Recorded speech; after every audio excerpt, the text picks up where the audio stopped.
That morning, the sea was calm. By evening, dozens of families would be searching for answers.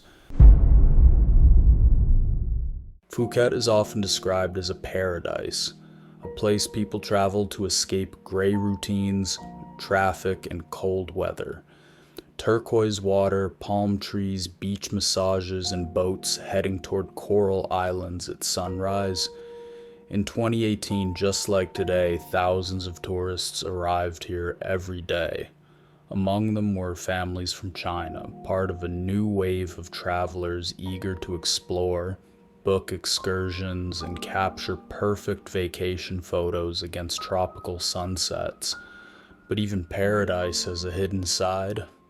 Behind the bright signs and glossy brochures existed a system where profit often came before safety. And on July 5th, 2018, that system failed, with devastating consequences. That morning began perfectly. The sky was clear, the sea looked calm, almost like glass. Only a light breeze carried the smell of salt and fuel near the pier. Tourists gathered with excitement, families with children, young couples, elderly parents. People smiled, checked schedules, adjusted cameras, and joked about their first trip to the Andaman Sea. They were boarding a 2-deck tourist boat called Phoenix, a 25-meter vessel operated by a Chinese tour company. On board were 89 tourists, 11 crew members, and 1 tour guide. The route was simple and popular, a day trip to the Racha Islands, swimming, snorkeling, lunch, and a return to Phuket by evening. Nothing unusual, just another tourist excursion. So what could possibly go wrong on such a calm morning? July in Phuket is not what brochures promise. It is monsoon season, a time when nature can be deceptive. Mornings may appear peaceful, but by midday conditions can change rapidly. Heavy rain, strong winds, and rough seas can arrive within minutes. Local fishermen understand this well.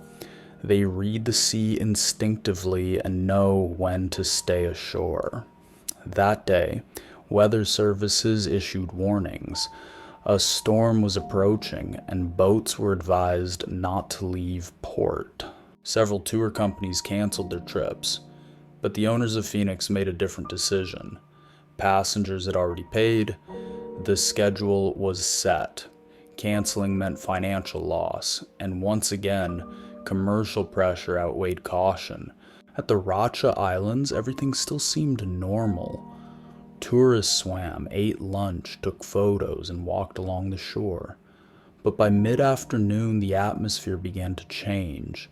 The sky darkened, the wind strengthened, heavy clouds gathered quickly, and rain was visible on the horizon. Experienced divers exchanged concerned looks. The sea was shifting. Around 3:00 p.m., the group prepared to return. Despite the visible signs of worsening weather, Phoenix began its journey back toward Phuket. At first, some passengers treated it like an adventure. The boat rose and fell with the waves, and a few people laughed, not quite, comparing it to an amusement ride. But the mood changed quickly. The waves grew higher, the rain intensified. What had felt exciting moments earlier became deeply unsettling. Waves reached several meters in height. The vessel creaked under the pressure. Water washed across the deck. People held onto railings and pulled children close. Some passengers moved into the lower cabin, hoping to escape the wind and rain. That decision would later prove critical. A powerful wave struck the side of the boat. Phoenix listed sharply and began taking on water. Inside, unsecured ballast blocks shifted, increasing the tilt. Within moments, the vessel lost stability. The captain shouted instructions, urging passengers to put on life jackets. Many did. But those inside the enclosed cabin faced a different reality. As the boat overturned, the cabin inverted. Life jackets forced people upward, trapping them against the ceiling. The windows, made of thick, reinforced glass, could not be broken. Within minutes, the vessel capsized completely and sank.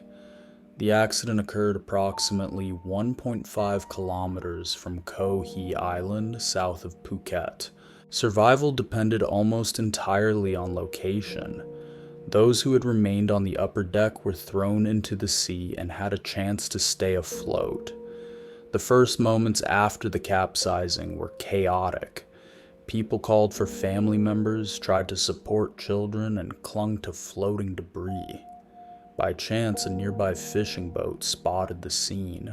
Despite dangerous conditions, local fishermen maneuvered through the waves and began pulling people from the water. For many, this was the only chance of survival. Rescue boats and helicopters arrived later, but time was critical. Although the water temperature was warm, the storm drained energy quickly. Strong winds, heavy rain, and constant waves made it difficult to remain afloat. Exhaustion set in fast, not everyone could be saved. There were 101 people on board. 47 lost their lives, 54 survived. All of the victims were Chinese nationals. News spread rapidly across China. Airports received returning flights carrying coffins. Families demanded answers. Government officials called for investigations and accountability. Tourism in the region collapsed. Thousands of bookings were canceled. Charter flights were suspended. What had begun as a routine vacation became a national tragedy. When the storm subsided, divers descended to the wreck at a depth of approximately 45 meters. Inside the overturned vessel, they encountered scenes that confirmed the scale of the disaster. Entire families were found together, having remained close to one another until the end.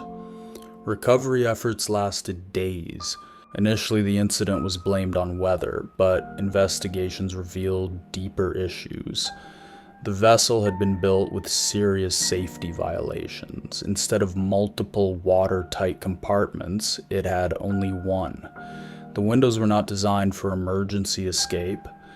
The ballast system was improperly installed. Even the engine was not marine grade. Inspection documents were incomplete.